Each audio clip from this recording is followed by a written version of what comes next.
चलिए, तो आज हमारे क्लास 12 का करंट का 13 लेक्चर है। हेडिंग डाले मीटर ब्रिज। लास्ट क्लास में मैंने आपको पढ़ाया था कि ब्रिजस्टोन ब्रिज किस प्रकार से काम करता है, और ब्रिजस्टोन ब्रिज का एक बहुत ही बेहतरीन तरीके का सवाल जहां पे आपको बैलेंस्ड ब्रिजस्टोन ब्रिज नहीं दिया गया था, अनबैलेंस्ड ब्रिजस्टोन ब्रिज दिया गया था। तो पहले तो ये कॉन्सेप्ट ही आपको जानना बहुत जरूरी था कि अनबैलेंस्ड जैसा भी कुछ ब्रिजस्टोन ब्रिज होता है, और अगर होता है तो उसका सवाल हम लोग किस प्रकार से सॉल्व करते हैं। एनीवेज, आज की क्लास में हम लोग को दो बेसिक कॉन्सेप्ट पढ़ने हैं। एक है मीटर ब्रिज और दूसरा है पोटेंशियोमीटर, और ये चैप्टर हमारा समाप्त हो जाएगा। बहुत छोटे-छोटे कॉन्सेप्ट हैं और कुछ नहीं, सिर्फ वही ब्रिजस्टोन ब्रिज का एप्लीकेशन पढ़ना है कि अगर ब्रिजस्टोन ब्रिज जैसे हालात आप कहीं और भी पैदा कर दें तो वहां पर भी ये सेम कंडीशन होगा कि R1/R2 = R3/R4, और ऐसा अगर हो जाए तो कोई एक तीन क्वांटिटी मेरे को पता है तो चौथी क्वांटिटी को हम निकाल सकते हैं। और इसी एक्सपेरिमेंट के बारे में मैं आपसे बात कर रहा था जहां पे वो जॉकी लगता है जो आप पहनते नहीं है, जो आप यूज करते हैं, वो मैं करके वो आवाज आता है, वो वाला तुम जो सोच रहे हो पहनने वाला नहीं। लेकिन a metre bridge is also known as a slide wire bridge. Meter bridge is also known as a slide wire bridge. It is a practical form of Wheatstone bridge. It is a practical form of Wheatstone bridge. तो ये एक slide wire bridge है जो कि practical form of Wheatstone bridge है। यानी हम लोग जो डे टू डे लाइफ में व्हीटस्टोन ब्रिज को अगर यूज करना चाहें तो किस फॉर्म में यूज करते हैं, उसे मीटर ब्रिज के फॉर्म में यूज करते हैं, और इसी को हम लोग स्लाइड वायर ब्रिज के नाम से भी जानते हैं। तो metre bridge is also known as a slide wire bridge. It is a practical form of Wheatstone bridge. Full stop. Principle लिखें, किस प्रिंसिपल पर ये काम करता है। क्योंकि मैंने कहा कि ये प्रैक्टिकल फॉर्म है व्हीटस्टोन ब्रिज का, तो आपको क्या लगता है क्या प्रिंसिपल पे काम करता होगा? क्योंकि उसका प्रैक्टिकल फॉर्म है तो व्हीटस्टोन ब्रिज के प्रिंसिपल पे ही काम करता होगा। तो लिखिए, it is constructed on the principle of it is constructed on the principle of balanced Wheatstone bridge. Underline करिएगा, balanced Wheatstone bridge, that is P by Q, that is P by Q is equal to R by S, that is P by Q is equal to R by S। और ये चारों क्या है? चारों resistance है। अब resistance किन किन पैरामीटर्स के ऊपर डिपेंड करता था, थोड़ा ध्यान कीजिए।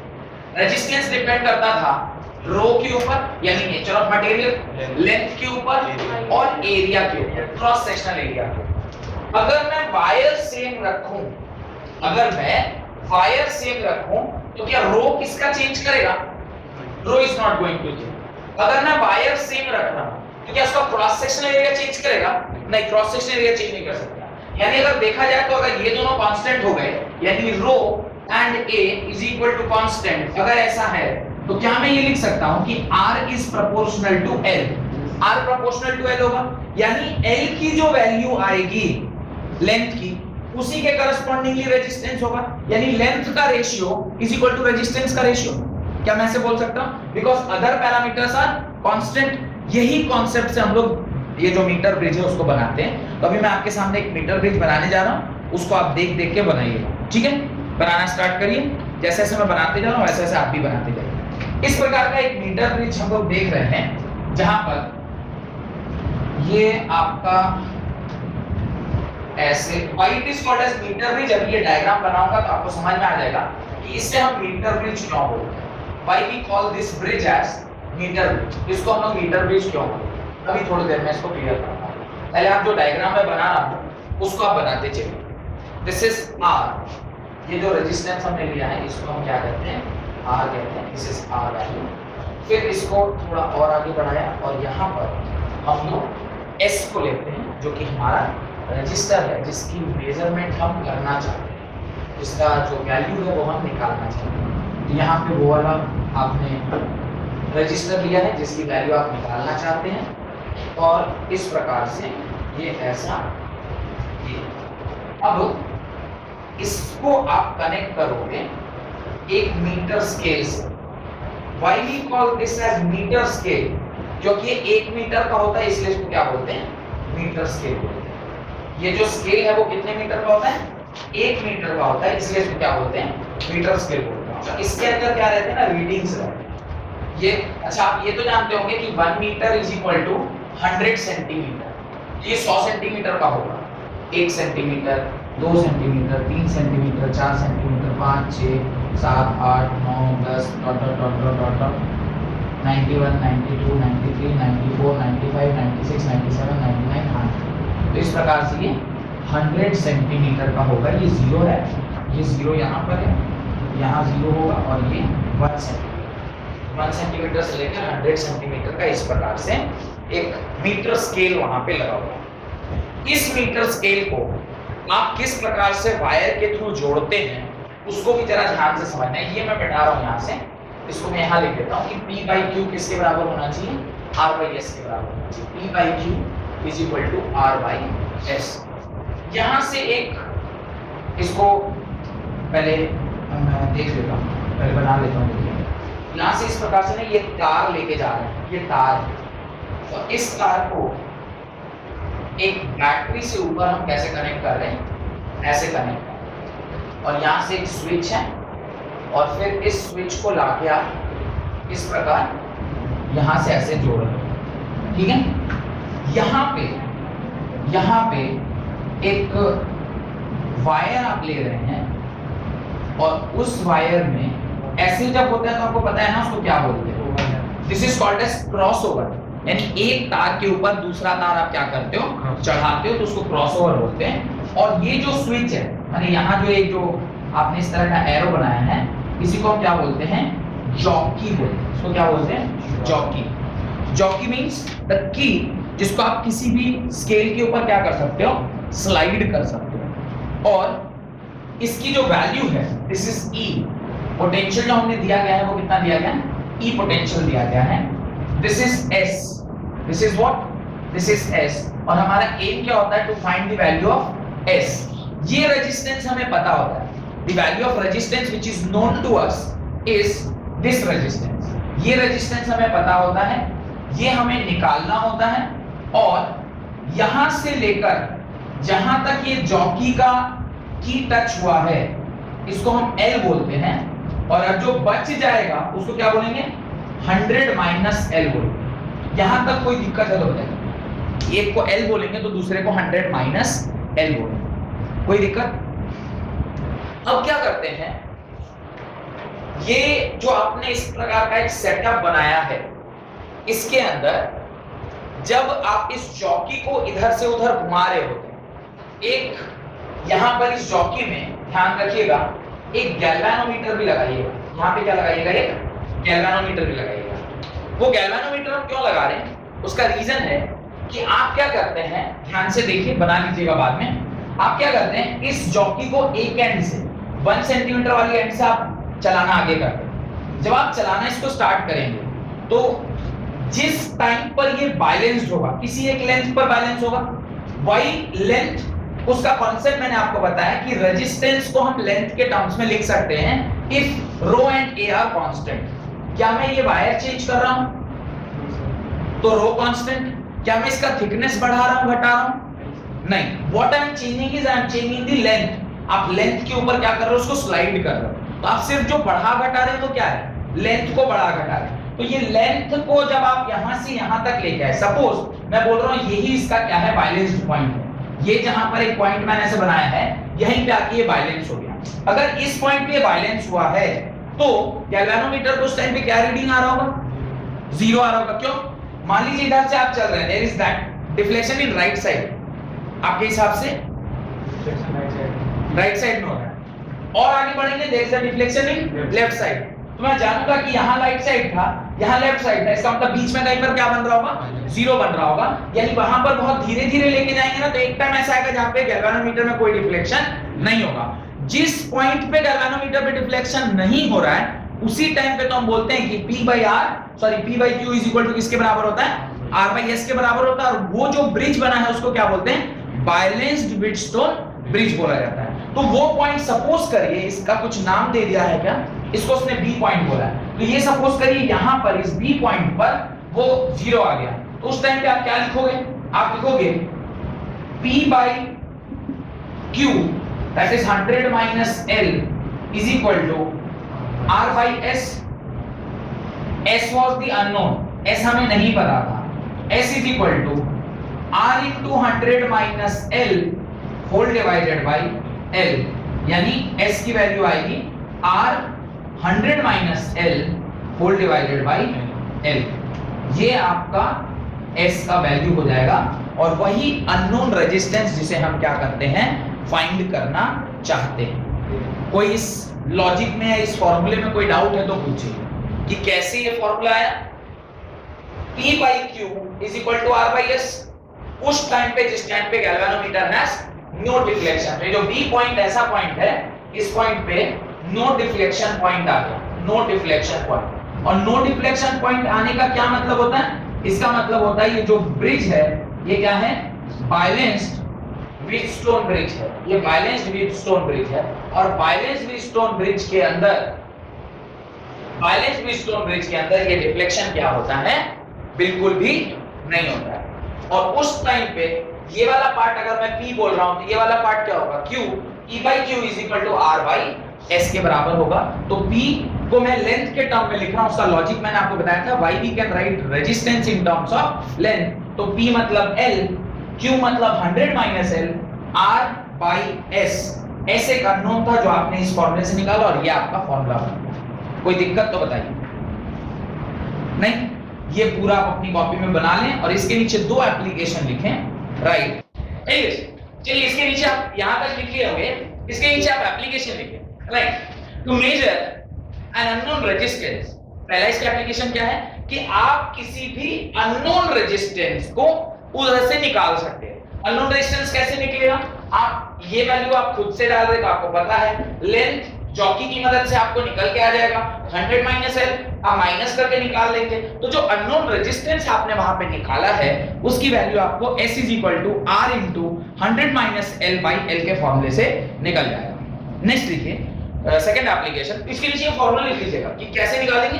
तो S is equal to R into 100 minus L by L के फॉर्मूले से आप अननोन रेजिस्टेंस निकाल सकते हैं. सेकंड लिखिए, to compare two unknown resistances. To compare two unknown resistances. मैं ये पता करना चाहता हूं कि दो अननोन रेजिस्टेंस का वैल्यू क्या है. अननोन रेजिस्टेंस को कंपेयर करने का मतलब होता है उसका रेशियो निकालना. आप किसी भी चीज को किसी की चीज के साथ कंपेयर तब करते हैं ना, इससे बड़ा है कि इससे छोटा है. That is only comparison. देखो ये पता करना है कि भाई ये बड़ा है कि छोटा है, दैट इज कंपैरिजन. अब मैं मान लीजिए R by S निकाला, मैंने R by S निकाला. अगर ये ग्रेटर देन 1 आ गया तो मैं क्या बोलूंगा, R बड़ा होगा S से. और अगर मैं R by S निकाल रहा हूं और ये 1 से छोटा आ गया, मैं क्या बोलूंगा, R छोटा होगा S से. ये 1 की वैल्यू कैसे आएगी, तो ये R by S का रेशियो किसके बराबर है, L by 100 minus L. यानी L by 100 minus L के रेशियो से आप निकाल लोगे कि R by S जो है वो उसका रेशियो क्या है. और अगर वो 1 से बड़ा है तो आप बोलेंगे 1 से बड़ा मतलब 52 by 48 अगर आ गया, 52 centimetre by 48 centimetre. This is greater than 1. ये अगर ग्रेटर देन 1 यानी R by S is greater than 1, यानी R is greater than S. इसी की जगह पे उल्टा हो गया, 40 by 60 हो गया. अब अगर 40 by 60 हुआ तो this is less than 1. This is less than 1 means R by S is less than 1 and this implies R is less than S. तो आप आसानी से दोनों को क्या कर पा रहे हो, कंपेयर कर पा रहे हो. तो ये दो काम हम लोग वहां से करते हैं. एक आप अननोन रेजिस्टेंस को निकालते हैं और दूसरा दो रेजिस्टेंस की वैल्यू को क्या करते हैं, कंपेयर करते हैं. तो ये दो मुख्य काम आप उसमें करते हैं. उसके नीचे लिखिए, the metre bridge can not be used. नहीं, दो यूजेस हो गए, जनरल पॉइंट बोल रहा हूं कि metre bridge can not be used to measure very low और वेरी हाई रेजिस्टेंसेस. ये जो मीटर ब्रिज है ये काफी छोटा मिली ओम या माइक्रो ओम जैसा नहीं निकाल सकता. मेगा ओम और मेगा ओम से ऊपर का भी रेजिस्टेंस का रेशियो या उसकी वैल्यू नहीं निकाल सकता. क्यों, एरर हो जाए. You will find some error. क्या एरर होगा उसको हम लोग देखते हैं. The end error, full stop लेके लिखिएगा. The end error in meter bridge is due to following reasons. The end error is due to following reasons. जो एरर इसके अंदर आता है वो दो ही मुख्य कारण की वजह से आता है। क्या क्या कारण है उसको जरा देखिए। आपने पहला कारण और दो कारण देखे। एंड एरर मतलब ये जो 0 सेंटीमीटर है, हो सकता है कि ये जो लाइन आ रहा है over the duration of time ये स्केल थोड़ा सा इधर उधर शिफ्ट हो जाए। शिफ्ट होने के दो कारण, एक तो उसका uses long period of time से यूज हो रहा होगा तो शिफ्ट हो जाएगा। दूसरा, गर्मी ठंडा में ये स्केल लकड़ी है, लकड़ी एक्सपैंड या कॉन्ट्रैक्ट करती है, इवन लोहा भी एक्सपैंड या कॉन्ट्रैक्ट करता है। दो ही चीजों से आप स्केल बनाते हैं, या तो आप मीटर स्केल लोगे नहीं तो वुडन स्केल लोगे। वुडन स्केल भी कॉन्ट्रैक्ट और एक्सपैंड करता है, इवन जो आयरन रॉड का होता है वो भी एक्सपैंड या कॉन्ट्रैक्ट करता है। तो एक्चुअली अगर गर्मी में आप मेजर कर रहे हो तो जो लेंथ एक्चुअली होना चाहिए उससे ज्यादा मेजर हो रहा होगा, और ठंड में कर रहे हो तो जितना होना चाहिए उससे कम मेजरमेंट हो रहा होगा। तो ये एंड एरर कहलाता है, पहला। दूसरा, ये जो तार आप मेजर डाल रहे हो ये 100 मीटर 100 सेंटीमीटर तो है, लेकिन ये जो रेजिस्टेंस वो माप रहा है इनके बीच का जो रेशियो है, कुछ तार तो यहाँ लपेटे होंगे ना, कुछ यहाँ पे तार लपटाया होगा, क्योंकि ये भी कांटी है और ये भी कांटी है, इसमें भी कुछ तार लपटाया होगा। वो लपटाए हुए वाले रखे, कैसा तो नहीं ना, कैसे फंसाएंगे आप वहां पे? वहां पे जनरली लोग क्या करते हैं, उस जो वो नट निकला होता है, नट या बोल्ट, उसके ऊपर आप 2-3 राउंड ऐसे घुमा के और फिर उसको टाइट कर दें। वो जो 2-3 राउंड आपने घुमाया, रेजिस्टेंस तो उसकी वजह से भी था, पर have I considered that? I have not considered that. तो जो आपने लास्ट में गोल घुमा के उसको जो बांधा है वो वाला तार तो कंसीडरेशन में नहीं आया, पर रेजिस्टेंस तो वहां भी है। तो ये टाइप के एरर को हम क्या बोलते हैं? एंड एरर बोलते हैं। तो लिखिए, the end error in metre bridge arises due to following reason. पहला, the zero mark of the scale, the zero mark of the scale provided along the bridge wire, the zero mark on the scale provided along the bridge wire may not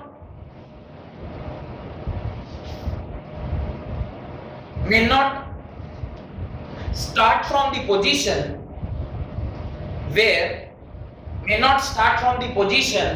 where the bridge scale where wire leaves the copper strip, ये जो copper strip है और ये जो wire है, इन दोनों के बीच से कहीं स्टार्ट हो रहा है। तो आप देखिए, जीरो स्टार्ट हुआ यहां से, जीरो कहां से स्टार्ट हुआ? यहां से, पर आपने तार को कहां जोड़ा है? बीचों बीच में। यहां पे कुछ एक्स्ट्रा आ रहा है क्या तार?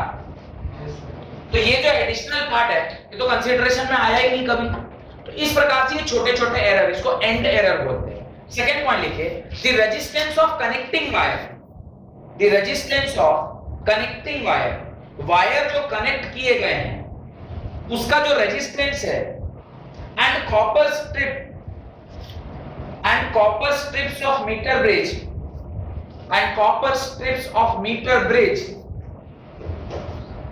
have not been taken into account, have not been taken into account, have not been taken into account।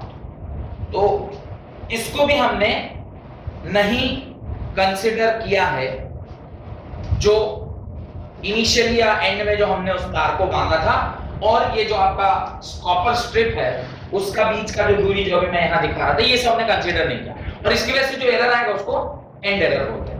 Heading डालिए, पोटेंशियोमीटर। अगर मीटर ब्रिज आया तो आप क्या क्या लिखना है मीटर ब्रिज में?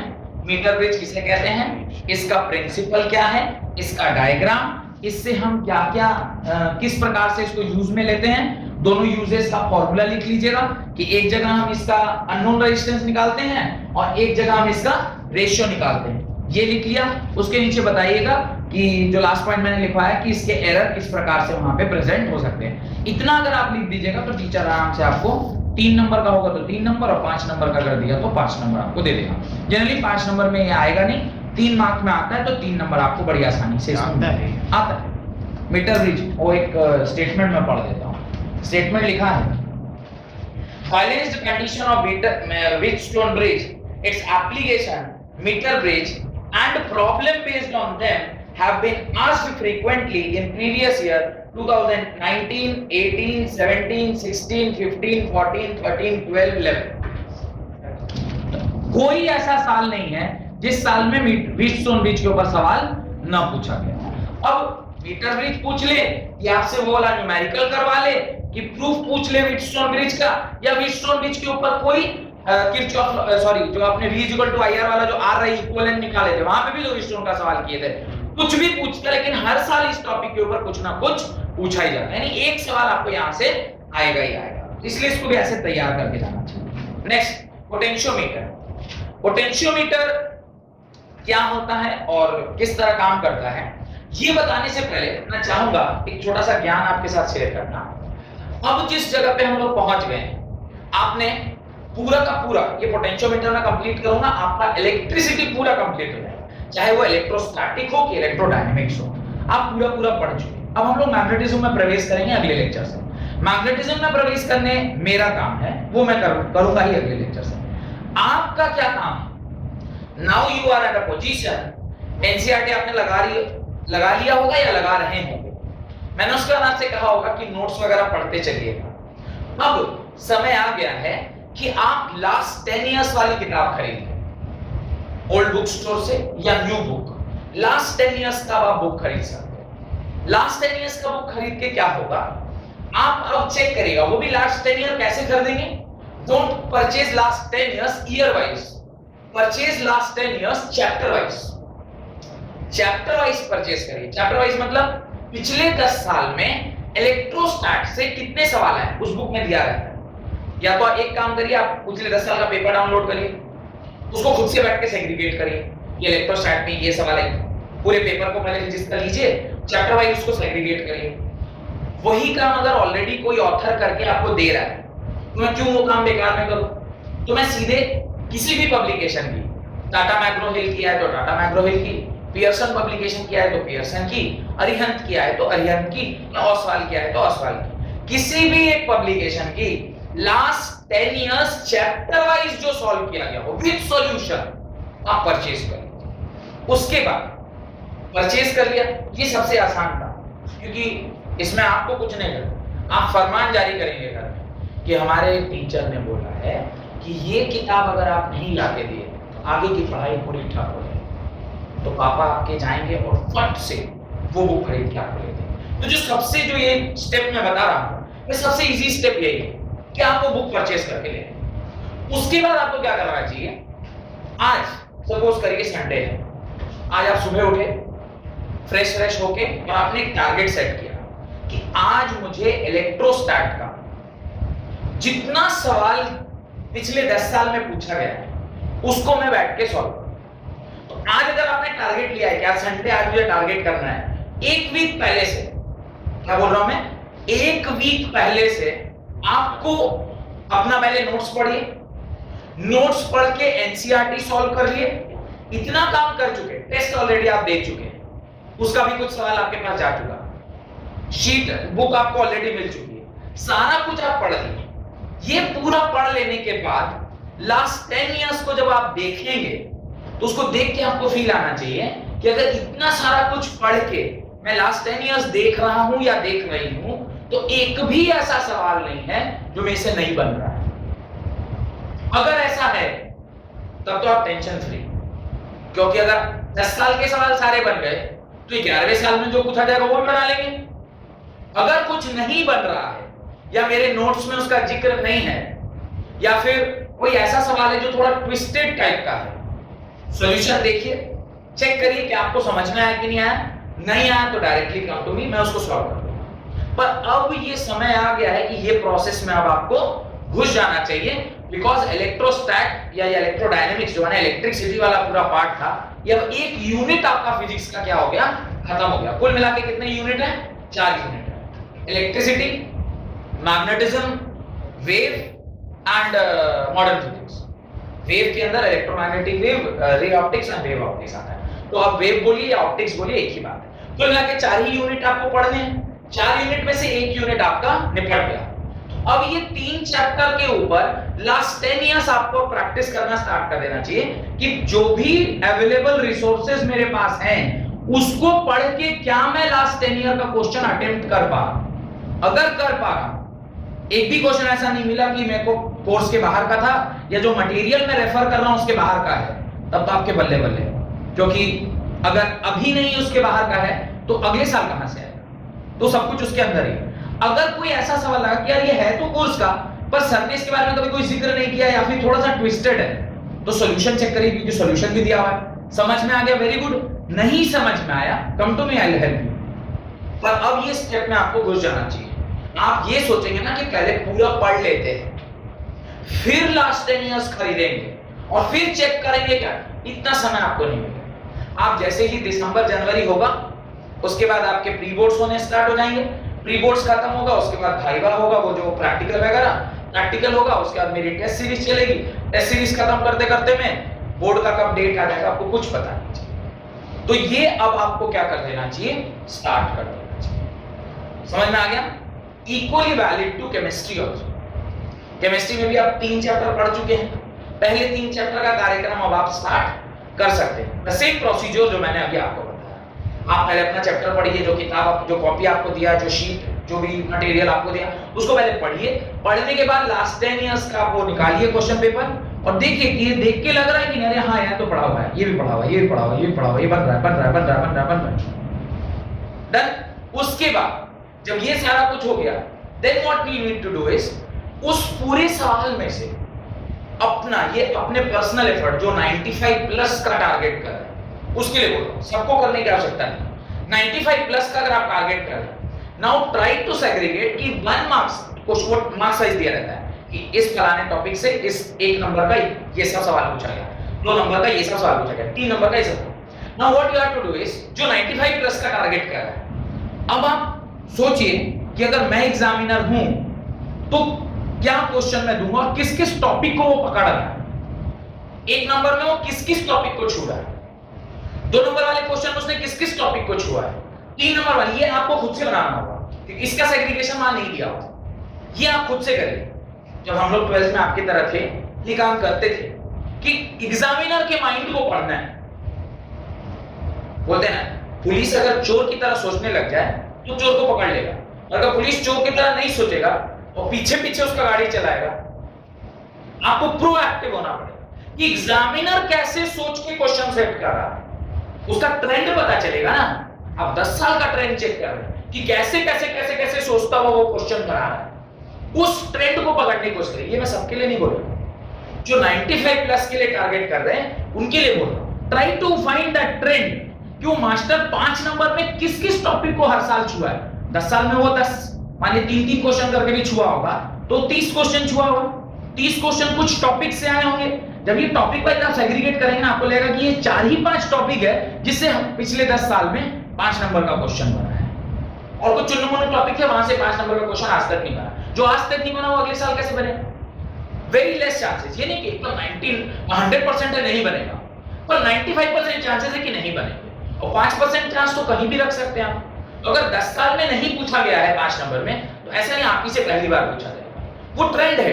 We are not talking about IIT का exam, we are talking about boards exam. तो बोर्ड एग्जाम में you can predict the trend, आप ट्रेंड को प्रिडिक्ट कर सकते हैं। तो अगर आप 95 प्लस का कुछ टारगेट लेके चल रहे हैं तो आपको इतनी बारीकी से मेहनत करना होगा, करिएगा, परसेंटेज कहां जाएगा। हम लोग किए थे तो 90 से 94% लेके आए, आप भी करिएगा, कभी आएगा, करने से होगा। और समय आपके पास इफरात है, बशर्ते आप थोड़ा करें, प्रैक्टिस करें उसके पीछे। तो कोशिश करिएगा जैसे मैंने बताया है उसी स्टेप से चलिएगा, जरूर 95% कुछ है ही नहीं। अगर आप ईमानदारी से मेहनत करेंगे 95% कुछ नहीं है। वो आपको बस सोचना है कि अगर मैं एग्जामिनर होता तो मैं कहां से क्वेश्चन पूछूंगा। मैं टीचर हूं, मैं अगर क्वेश्चन सेट करता हूं, आप देखिएगा मेरा जो टेस्ट सीरीज होता है उससे अधिकांश क्वेश्चन लड़ेंगे। क्यों लड़ जाएंगे? मैं भी टीचर हूं, मैं भी पढ़ा रहा हूं। अगर मैं पढ़ा रहा हूं तो मैं भी तो टीचर के जैसा ही सोच रहा हूं कि अगर ये सवाल दिया जाए तो बच्चे को यहाँ पे थोड़ा फंसने का चांसेस है। अब मैं 2 + 2 4 तो नहीं पूछूंगा ना, हाँ log 2 का वैल्यू जरूर पूछ सकता, log 4 का वैल्यू जरूर पूछ सकता, आंसर उसका भी वही आएगा, आंसर उसका भी वही आएगा। पर जब मैंने log 16 या log 4 पूछा तो आप थोड़ा सा लगा रही ये क्या पूछ रहा है, भाई 2 + 2 बोलते थे। तो वो वही चीज मेरे को पकड़ना है कि क्या एग्जामिनर किस थॉट पे चल रहा है, और वो लास्ट 10 ईयर के ट्रेंड से आप आसानी से पकड़ सकते हैं। और बेस्ट तरीका होता है पढ़ने का, लास्ट प्रीवियस ईयर क्वेश्चंस को पढ़ के फिर देखिए किस किस टॉपिक पे कितना मेहनत करना है। अब मैं डिफरेंस पढ़ रहा हूँ, सपोज करिए सॉलिड स्टेट की बात करूं, या सपोज करिए मैं इलेक्ट्रोस्टैट की बात करूं, मैं डिफरेंस पढ़ रहा हूं या प्रॉपर्टीज ऑफ इलेक्ट्रिक फील्ड, मैं देख रहा हूं हर बार ये 3 ही नंबर में पूछ रहा है। Should I remember 10 points? I should I remember 10 points for that? I should have maximum 5 points. क्यों हर साल 3 नंबर में पूछ रहा है, कभी आज तक 5 नंबर में नहीं पूछा।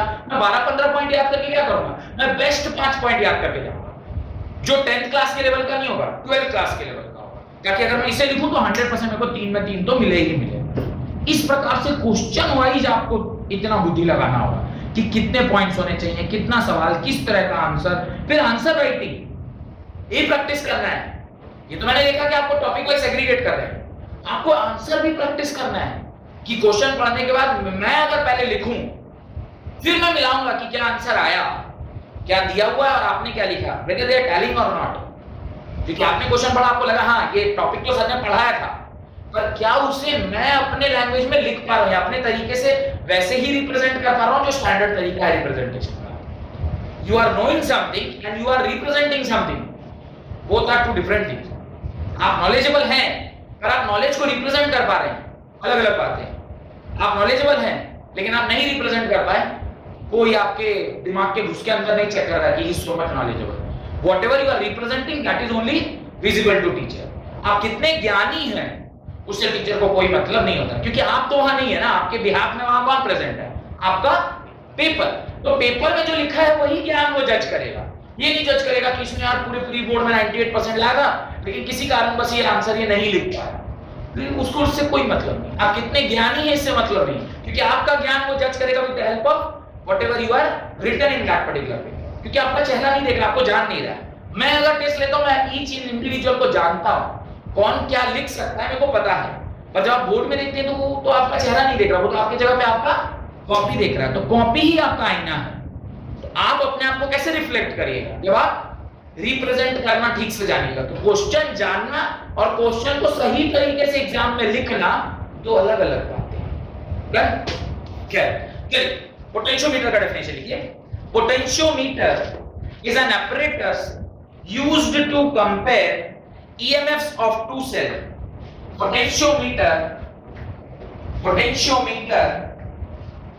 is an apparatus used to compare EMF of two cells or to measure internal resistance of the cell or to measure internal resistance of the cell. Potentiometer क्या है? पोटेंशियोमीटर एक डिवाइस है। जिस तरह से आपने मीटर ब्रिज देखा, तो मीटर ब्रिज में क्या हो रहा था? Metre bridge is a device which is used to measure the unknown resistance and compare the value of resistance. ठीक उसी प्रकार से पोटेंशियोमीटर का क्या काम है? ये दो सेल्स की ईएमएफ को कंपेयर करता है और इंटरनल रेजिस्टेंस को कैलकुलेट करता है। डन? तो ये इसका काम हो गया। लिखें working principle. It is based on the fact that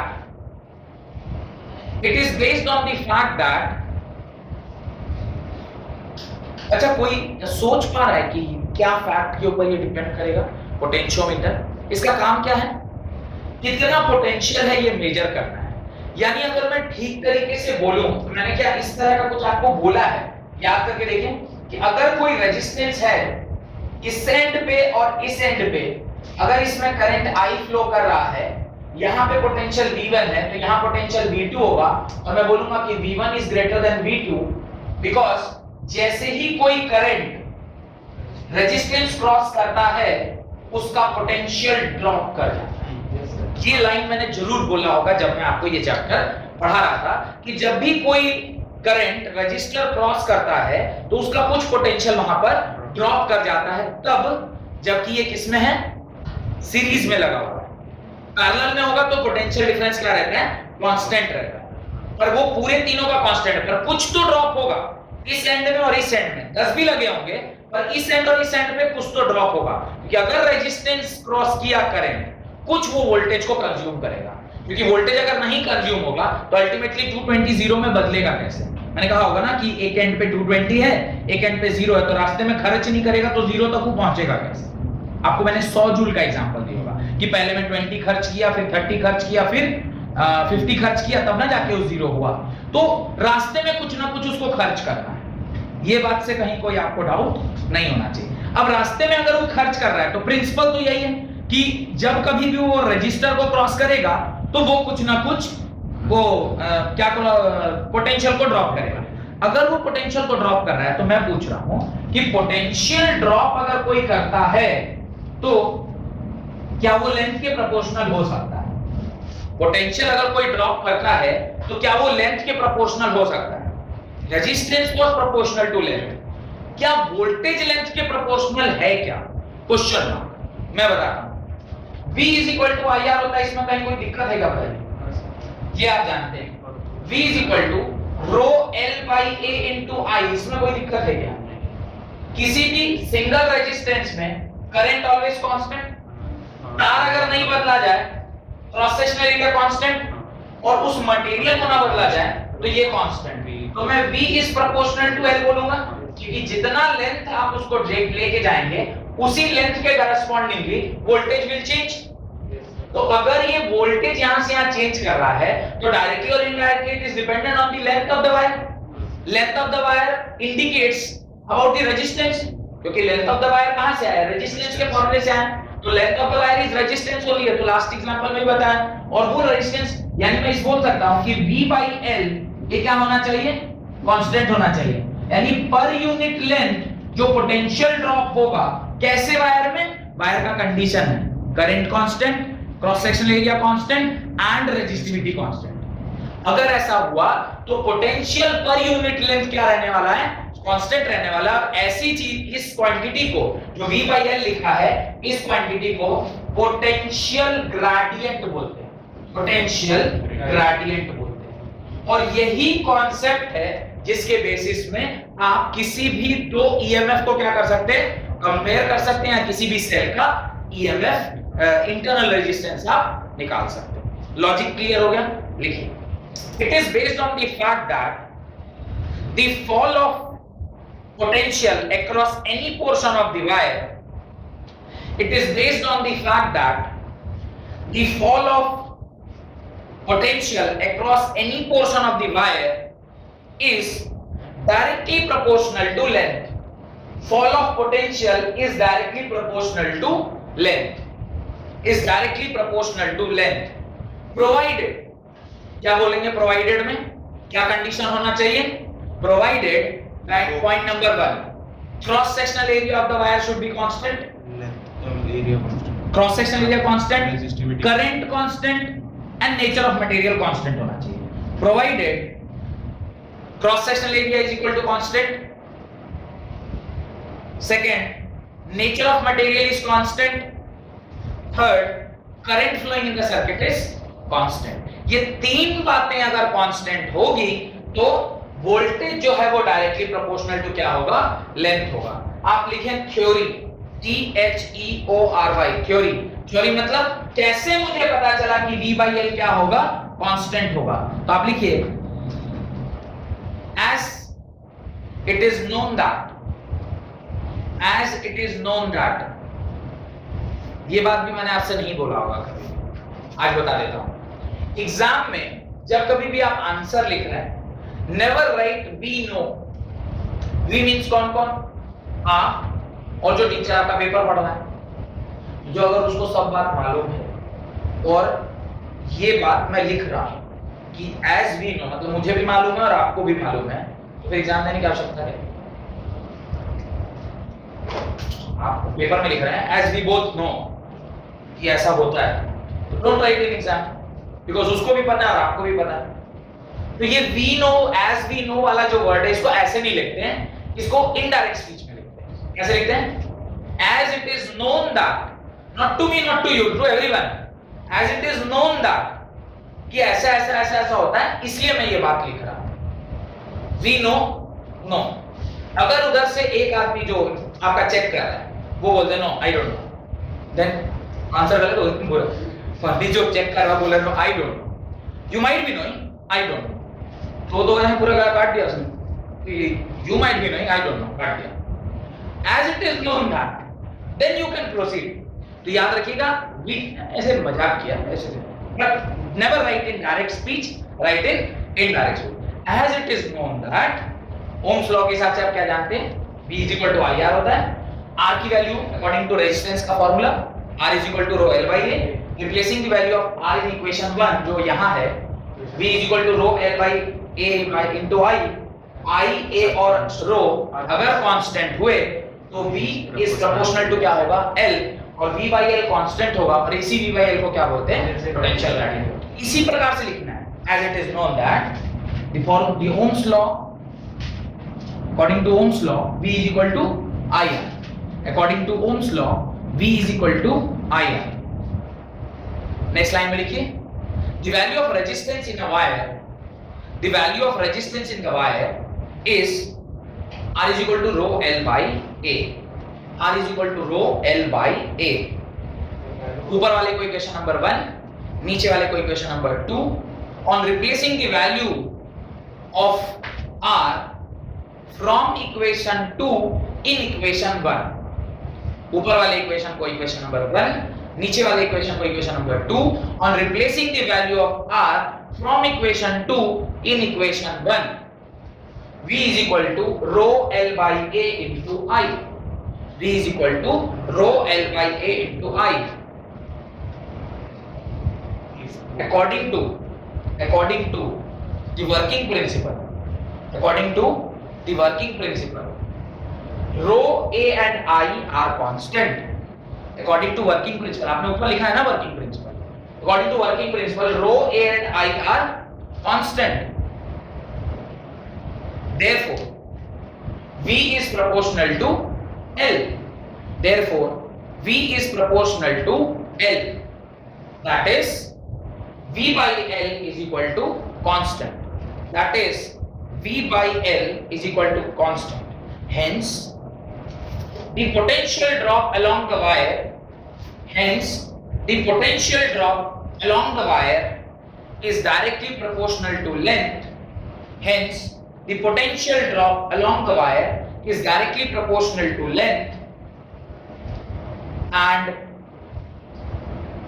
V by L is equal to potential gradient. V by L is equal to potential gradient. इसके नीचे जो डायग्राम अभी मैं बना रहा हूं उसको आप बना लीजिए और ये चैप्टर समाप्त होगा. तो इसका डायग्राम जो है उसको बनाइए. ये इस तरह से एमीटर लगा होता है, यहाँ पे आपका सोर्स जो है वो लगा हुआ है, और उसके आगे आप लगाते हैं रियोस्टैट.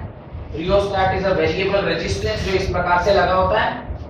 उसके नीचे आप इस तरीके से मीटर ब्रिज लगाते हैं. ये 1 मीटर का स्केल है.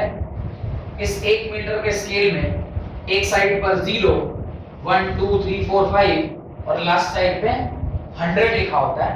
ये आपका मीटर स्केल है. ये मीटर स्केल जो है वो डायरेक्टली वायर से कनेक्टेड नहीं होता है, ये बोर्ड होता है और वायर यहाँ है. वायर जो है वो यहाँ से कनेक्टेड है. ये इस प्रकार से वायर इस प्रकार से कनेक्टेड होता है.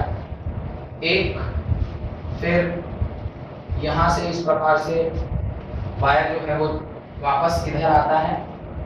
फिर ऐसे मैं समझाता हूँ अभी क्या हो रहा है, ज़्यादा टेंशन नहीं लेने का. क्या हो रहा है, ये यहाँ आया 100 200 300 100 200 100 200 300 और 400. ये इस प्रकार से 400 तक का रीडिंग लेता है. ये 0 से लेके 100, तो ये हो गया 100. फिर यहाँ से रिटर्न आया 200, फिर ये 300 और इधर वाला 400. ऐसे 400 हो गया और फिर ये वायर इस प्रकार से जाके इसमें जुड़ जाता है. अब होता क्या है, इस पॉइंट से आप क्या करते हो, एक जॉकी आप इस प्रकार से लगाते हो और इसमें क्या रहता है, गैल्वेनोमीटर लगा रहता है. अब जैसे ही मैं इसमें करंट फ्लो करवाऊंगा, एक टाइम ऐसा आएगा जहां पे गैल्वेनोमीटर काम करना बंद कर देगा. उस पॉइंट पे जो पोटेंशियल आपने अप्लाई किया था V, और जो लेंथ आया एक पॉइंट पे जहां पे ये गैल्वेनोमीटर काम करना बंद कर दिया, वो लेंथ आया, उसका जो रेशियो वो क्या हो जाएगा, कांस्टेंट हो जाएगा, and that is called as potential gradient. और इसी कॉन्सेप्ट को यूज करके आप क्या करते हैं, इसी कॉन्सेप्ट को यूज करके आप इसका ईएमएफ कंपेयर करते हैं दो सेल्स का, और इसका इंटरनल रेजिस्टेंस कैलकुलेट करते हैं। उन दोनों का छोटा छोटा फॉर्मूला है।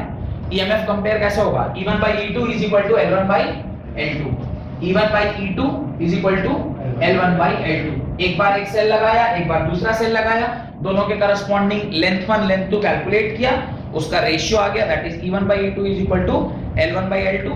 और जो आपका इंटरनल रेजिस्टेंस है R, उसको कैलकुलेट करते हैं, R is equal to E by V minus 1, E by V minus 1 into capital S, E by V minus 1 into capital S।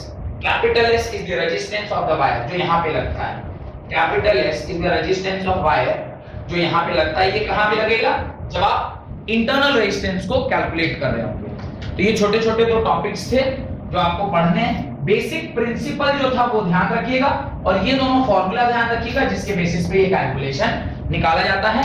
Internal resistance का ratio E1 by E2 is equal to length 1 by length 2, and the value एक किसी cell का internal resistance निकालना है तो E is equal to ये वाला value होता है E, और पोटेंशियल ड्रॉप आप V से निकालते हैं तो E by V minus 1 into S, और S क्या होता है, इस वायर का रेजिस्टेंस होता है, और R is the छोटा r is the internal resistance of the conductor. तो इतना करने के बाद हम लोग का ये चैप्टर खत्म हो गया, और इसी के खत्म होने से जो आपका पहला यूनिट है इलेक्ट्रिसिटी का वो भी खत्म हो गया, जहां पे हमने पूरा का पूरा इलेक्ट्रोस्टैटिक, पूरा का पूरा इलेक्ट्रोडायनेमिक्स खत्म कर दिया।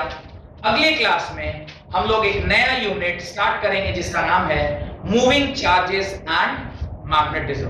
तो we have entered into a new unit, that is magnetism unit। बहुत बहुत धन्यवाद।